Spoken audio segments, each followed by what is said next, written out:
महाराष्ट्र में विधानसभा चुनाव से पहले आज महाविकास अघाड़ी की बड़ी बैठक बुलाई गई। इस बैठक में शिवाजी की मूर्ति गिरने के मुद्दे पर सरकार को घेरने की रणनीति बनाई गई। तस्वीरें मुंबई में हुई महाविकास अघाड़ी की बैठक की है। इस बैठक में उद्धव ठाकरे, शरद पवार और नाना पटोले समेत एमवीए के कई वरिष्ठ नेता मौजूद रहे। इस बैठक में शिवाजी मूर्ति विवाद पर शिंदे सरकार को घेरने की रणनीति बनाई गई। मातोश्री में हुई बैठक के बाद उद्धव ठाकरे, शरद पवार और नाना पटोले मीडिया से भी मुखातिब हुए। उद्धव ठाकरे ने कहा कि शिवाजी की मूर्ति गिरने का मामला बेहद गंभीर है।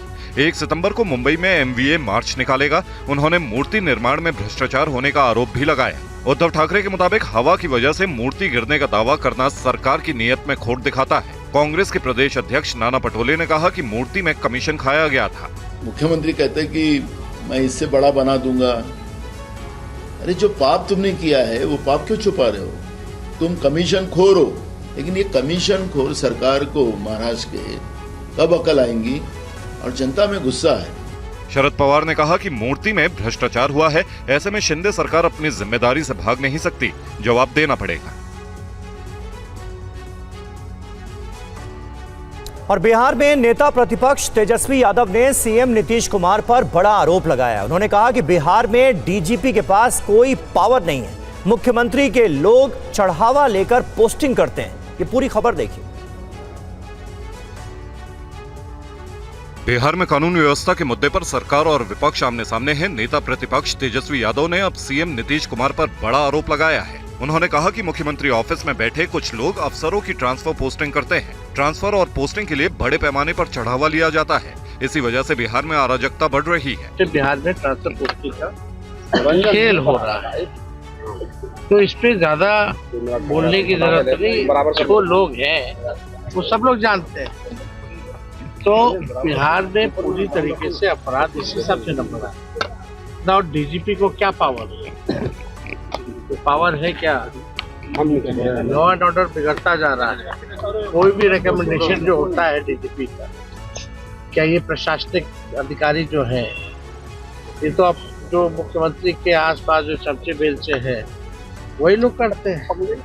तेजस्वी यादव ने दावा किया कि डीजीपी के अधिकारों को कम किया गया है। ट्रांसफर पोस्टिंग के मामलों में डीजीपी के पास कोई पावर नहीं है। इसी वजह से पूरा सिस्टम खराब हो रहा है। योगी सरकार की नई डिजिटल मीडिया पॉलिसी पर विपक्ष ने हमला किया है। कांग्रेस ने आरोप लगाया है कि यूपी सरकार अभिव्यक्ति की स्वतंत्रता पर हमला कर रही है। कांग्रेस ने आरोप लगाया है कि यूपी सरकार डिजिटल मीडिया पर कब्जा करना चाहती है और उसे किसी भी तरह का डर नहीं है। कांग्रेस ने सवाल उठाया है कि क्या बीजेपी की डबल इंजन सरकार अभिव्यक्ति की स्वतंत्रता पर हमला कर रही है। तो वहीं समाजवादी पार्टी ने सरकार की नीयत पर सवाल उठाए हैं। आजाद देश में अपनी कानूनी राय, अपनी कानूनन जो उचित है वो कहने की पूर्ण स्वतंत्रता होनी चाहिए। भाजपा के इस कदम की मैं निंदा करता हूँ। ये स्कीम सरकार के खिलाफ आवाज उठाने वालों को धमकाने के लिए, डराने के लिए लाई गई है। इसकी मंशा और नियत ठीक नहीं है। ये संविधान और लोकतंत्र की भावना के बिल्कुल खिलाफ स्कीम है। वहीं यूपी सरकार में मंत्री अनिल राजभर ने नई डिजिटल मीडिया नीति की तारीफ की है और कहा इससे रोजगार के अवसर बढ़ेंगे। एक तो अच्छा प्लेटफॉर्म है, ये भी रोजगार का एक अवसर पैदा कर रही है उत्तर प्रदेश की सरकार। योगी सरकार का कहना है कि नई डिजिटल मीडिया पॉलिसी में सरकार अपनी जन कल्याणकारी, लाभकारी योजनाओं और उपलब्धियों की जानकारी जनता तक पहुंचाने के लिए युवाओं को प्रोत्साहित करना चाहती है। दरअसल यूपी सरकार नई डिजिटल मीडिया पॉलिसी लेकर आई है, जिसमें इन्फ्लुएंसर्स के जरिए यूपी सरकार अपनी योजनाओं का प्रचार प्रसार करेगी और बदले में उन्हें हर महीने 2 से 8 लाख रुपए के विज्ञापन देने की तैयारी है। यूपी में बीजेपी को इस बार 29 लोकसभा सीटों का नुकसान हुआ। इस हार की बड़ी वजह सोशल मीडिया में विपक्ष का भारी पड़ना माना गया। इसके बाद से ही यूपी की योगी सरकार होमवर्क में जुट गई थी। अब सरकार ने अपने कामकाज का प्रभावी प्रचार करने के लिए बाकायदा सोशल मीडिया पॉलिसी तैयार की है और कैबिनेट ने इसे पास भी कर दिया है। इसके मुताबिक social media platform x, YouTube, Facebook और इंस्टाग्राम के इन्फ्लुएंसर्स को फॉलोअर की संख्या के हिसाब से हर महीने विज्ञापन दिए जाएंगे। बस शर्त यह है कि सोशल मीडिया इन्फ्लुएंसर को यूपी सरकार का प्रचार प्रसार करना पड़ेगा। इसके लिए उन्हें सूचना विभाग में रजिस्ट्रेशन कराना पड़ेगा। एक्स, फेसबुक और इंस्टाग्राम के इन्फ्लुएंसर्स के लिए एक जैसी कैटेगरी बनाई गई है। इनकी 4 कैटेगरी है और फॉलोअर के हिसाब से 2, 3, 4 और 5 लाख रुपए मिलेंगे। YouTube वालों के लिए अलग तरीके से 4 कैटेगरी बनाई गई है। इन्हें 4, 6, 7 और 8 लाख रुपए हर महीने देने की योजना है।